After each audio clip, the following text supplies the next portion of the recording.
Like, we know where we come from. We know who our family is. We know where our bloodline is. We know where to go to the powwow. You don't have to be registered if you don't want to be registered. And if anything, you think about it, real natives are about doing their own thing, being with Mother Earth, nature, all that, not about being with the government and their programs and their way. And if you really are a native that's like, oh, against the man who fucked us over, which is great, justice is great, but preaching hate's not. And the ones today saying, well, the white man took everything from us are usually hateful and spreading hate, which is what it pretty much always boils down to. So, his logic made no sense. Real natives are registered, and West Coast natives are real natives. If natives started in the East Coast, and we never left the East Coast, wouldn't that make us more real of a native? More savage? We never got pushed west. Wouldn't that make us less pussy? That we stayed on the East Coast, we never got pushed to the West. I came to the West Coast by choice. First in my bloodline to come to the West Coast. And by choice.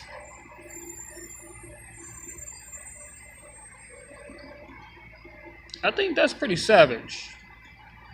But I'm not really trying to be a savage. And why natives were deemed savages throughout history.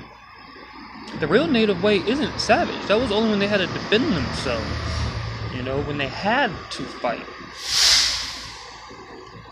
And I told him I was being merciful like a real chief would be, and letting a drunk fool walk away and tend to his friend who just dislocated his shoulder while your mouth is bleeding. I don't want to get your blood on me. I don't know what you got. You look like you might have something. No offense. You look kind of like a tweaker. And I already know I could beat him up and his friends. But I really don't know how to feel about this right now. Because I feel so disrespected. I let him throw my war bonnet in the tracks. I let another one of his friends, while this guy's in my face, throw my box of stuff in the tracks. Oh, and I almost forgot. The one who dislocated his shoulder is coming up acting like he's trying to pull his friend away. Like, come on, telling me to just leave. And I'm like, dude, I'm trying to leave this situation. Your friend keeps getting in my face. And then he looks at me and says, well, I'm the one that's hurt. Come after me. And I'm like, dude, I'm not trying to come after anyone. That's the whole point. I don't want to have to hurt any of you fools. And right as he's saying, come after me, I'm the one that hurt, he sucker punches me. Technically, it wasn't a punch though. He headbutts me. Right here. In the mouth. And obviously he didn't do a very good job because lips not busted. No bruise. Still fine. And I just looked at him like he was stupid as soon as he did it. And then he turned away and walked back to his other friends. I guess because he realized he wasn't going to hurt me. And the other one, who was standing right beside his friend, who just watched him headbutt me, the one that's been in my face the whole time, didn't put his hands on me. Which tells me right there he's really not about it, because even people that are punks who have to jump people with their friends would have acted at that point. Oh, my friend just headbutted him. Green light. Let me jump in and swing on him at the same time. We got this fool. And he's backing down. He doesn't want to fight us, so he probably can't fight. But he still didn't hit me. He was just standing there acting tough, waiting for the max to come, really. Because when the max was getting close, I didn't see it yet, but he did. That's when he finally puts up his hands. He's like, all right, you ready? You ready? Let's do this. And then he looks behind me. And that's why I look behind me to see what he's looking at. And sure enough, the max is coming with my stuff and the railroad track still. And I'm like, dude, the max is coming. My stuff's about to get ran over. I ain't got time for this shit. Get out of here. Run, grab my stuff, get back up out the max tracks. And then standing right back on the platform right next to him. And he's just walking away at that point because he knows the max is coming. So pretty much he was bluffing the whole time, trying to act tough. And I didn't want to hurt anyone unless they swung on me and I had to defend myself. And one of them technically did swing on me. He headbutted me. So I feel like I had every right to hit them at that point. However, there's a few things that stopped me other than humbling myself and being merciful. I have like $300 in my wallet. like a quarter of weed in my box, my backup battery. I have some money's worth on me, is the point. And there's four of them, and they had pocket knives. Were they willing to use it? Probably not. After I beat them up and they're drunk, maybe. Very, very likely, maybe. They would have definitely pulled it, that's for sure.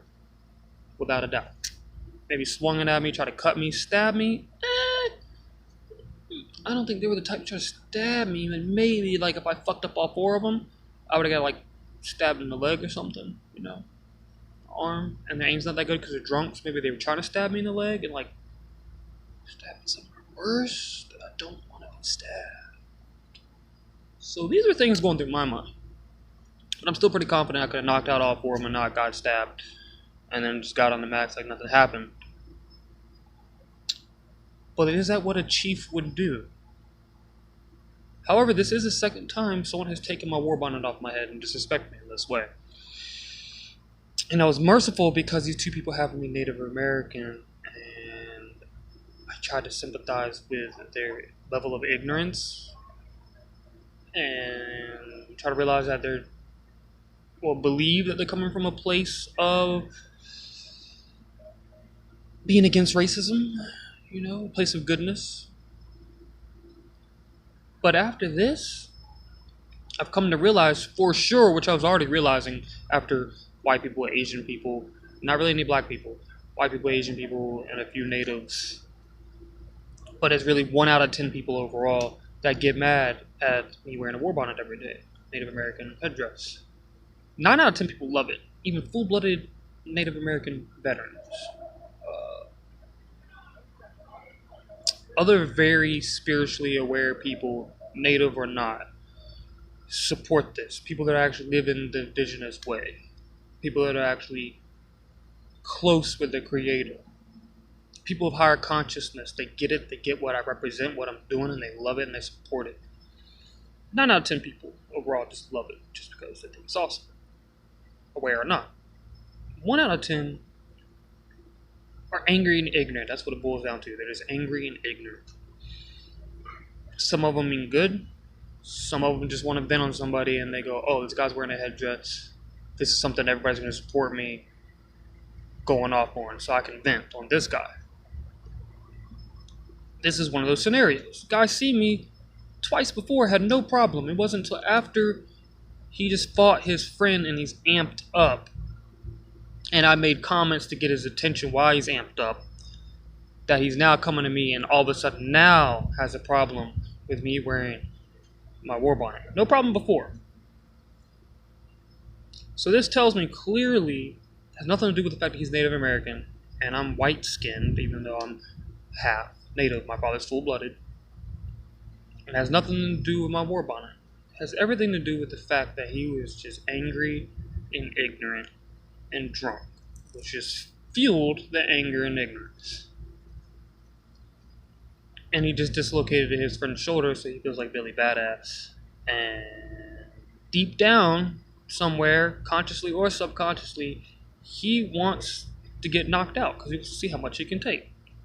He's at that point in his life. He likes the abuse. He wants to feel like a man, and he wants to get messed up all at the same time. He wants to know how much he can dish out, how much he can take. But if he had hit me, and I really had to swing on him, I was gonna fuck him up. And I was trying to let him know that. And I feel like he knew it. I seen it in his face. He knew I wasn't lying.